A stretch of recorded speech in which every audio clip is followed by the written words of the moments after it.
Sejam bem-vindos à AgriNews TV Brasil, aqui em São Paulo, diretamente da entrevista coletiva promovida pela Associação Brasileira de Proteína Animal. Ricardo Santin, com o aumento da receita cambial das exportações, especialmente nos últimos 3 meses, como a BPA avalia o impacto das flutuações cambiais para o setor em 2025? Ele foi positivo nesse ano. Na verdade, quando você tem um dólar que faz mais reais, se você vende no preço aqui, acaba tendo uma rentabilidade maior e ajudou, inclusive, no equilíbrio e nessa recuperação. Você vê que esse ano começou um pouco devagar e depois do segundo semestre as empresas rentabilizaram as suas operações, tudo bem. Entendemos que a partir de 2025, talvez você ache algumas adequações, e a gente já vê o dólar caindo abaixo de 6, mas deve se manter em patamares. Quando lemos o Boletim Focus, ele fala em patamares um pouco mais elevados e que devem manter essa rentabilidade e ajudar a indústria no ano de 2025 também. Quais são as principais expectativas da BPA para o setor de carne de frango e suína em 2025 e quais os desafios que o setor enfrentará em termos de preço, produção, competição internacional? Bem, as expectativas são positivas, a gente manter esse nível de crescimento com recordes mais, digamos assim, pequenos, né? Não vamos ter grandes crescimentos, mas sim, mantém o crescimento em aves, suínos, tanto na produção como exportação. Os grandes desafios, aliás, para as duas proteínas são, o primeiro deles, manter a biosseguridade, manter o Brasil livre das doenças, seja da influenza aviária nas aves, do Newcastle nas aves, da peste suína africana na produção suína. Esse é o grande desafio. Desafios também temos na logística, onde os portos precisam ser implementados, onde tem isso, mas temos também uma boa notícia, que é grãos em abundância. Teremos uma boa safra de milho, não vai ter falta de grãos para a gente produzir, então isso significa custos estáveis durante 2025. O que a gente pode dizer para o brasileiro é que vai ter comida na mesa dos brasileiros, não vai faltar.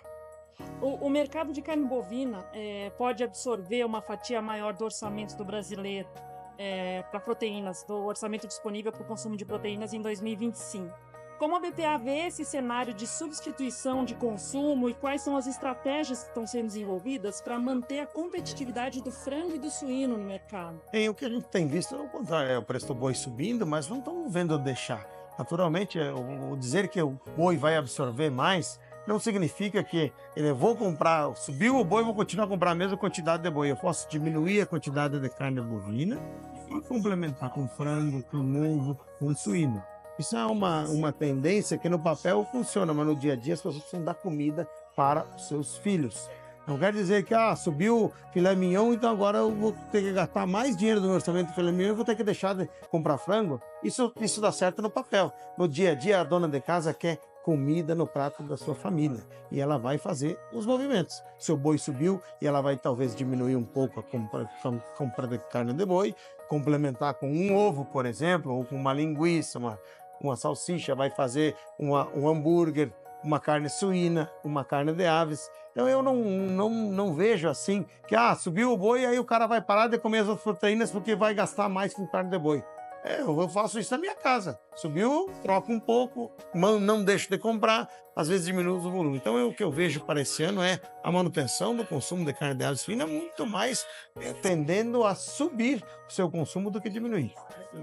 Com o crescimento das exportações de carne suína nos Estados Unidos, que deve atingir novos recordes em 2024, como a BPA observa a evolução do mercado de carne suína brasileiro e quais são os desafios e as oportunidades para o setor de suínos, considerando o crescimento de mercados concorrentes?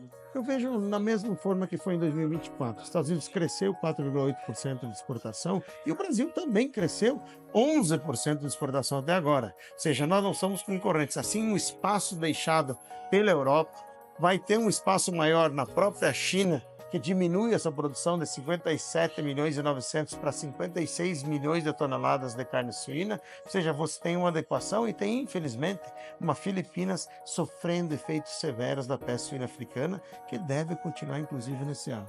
As exportações americanas subiram mesmo, mas se você olhar, o grande grosso das exportações subiu para o México e não para os países onde é concorrentes com o Brasil. Por isso eu vejo grandes oportunidades para o Brasil na carne suína, podendo aumentar suas exportações bastante até mais do que a previsão que a gente fez. Dado o aumento da rentabilidade em grandes empresas do setor, até que ponto o aumento de margens pode ser sustentável em 2025? E como a BPA está se preparando para possível impacto de margens menores e custos de insumos no ano que vem? Não reconheço que vai ter margens menores. Esse dado, para mim, não é verdadeiro. Eu também não sei das margens das empresas.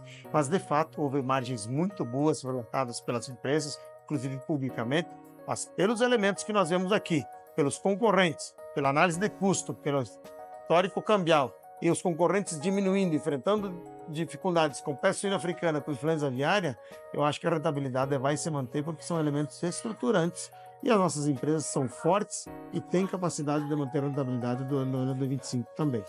O Paraná continua sendo líder na produção de carne de frango no Brasil, enquanto outros estados enfrentaram quedas. Quais são as principais dificuldades enfrentadas pelas unidades federativas e que tiveram retração e como isso impacta a produção nacional? Às vezes não dá para falar em retração porque nós crescemos com o Brasil. O que dá para reconhecer, sim, é o crescimento maior do Paraná e pequenas retrações, às vezes, que são pontuais. No caso, quando eu olho o Rio Grande do Sul, caindo 7% por conta da doença da Newcastle. Né? Então você tem variações que são de mercados. Às vezes, a retração de uma exportação de um estado não significa a retração da indústria naquele estado, porque simplesmente a empresa readequou para uma facilidade sua a produção mais para o mercado interno de um determinado local e a exportação puxada mais de outro. Por vezes o cliente importador diz, olha, eu quero mais produto que está sendo produzido no Paraná e não quero mais o produto que antes eu produzia na Santa Catarina. Aí vai parecer que Santa Catarina retraiu, não. A produção continuou normal, mas desviada então para o mercado interno, como é normal, já que a gente o que produz para vender e para comer é a mesma coisa. Então tanto faz, só vai trocando, são movimentos absolutamente normais. O que a gente tem que olhar é quando vê do começo ao fim do ano crescimentos do Brasil como um todo e as empresas rentabilizando bem, mas mais do que isso, mantendo a cadeia forte, rígida, com emprego e renda e, acima de tudo, o nosso produtor com renda, com produção, podendo pagar a conta, podendo alimentar a sua família e a gente distribuindo renda para o Brasil inteiro. Qual que é a principal mensagem hoje da Associação Brasileira de Proteína Animal para os atores do setor de aves e suínos? A maior delas nesse ano é exatamente o mesmo do ano passado, mantenha a biosseguridade. A primeira delas, a mensagem é de agradecimento. Agradecimento ao nosso produtor, produtora de aves, de suíno, de ovos, que manteve essa produção, mesmo com todas as dificuldades que tivemos nos últimos 3 anos, 4 anos, não deixou faltar comida e não deixou as doenças chegarem. Então obrigado, desejar um Feliz Natal e um Feliz Ano Novo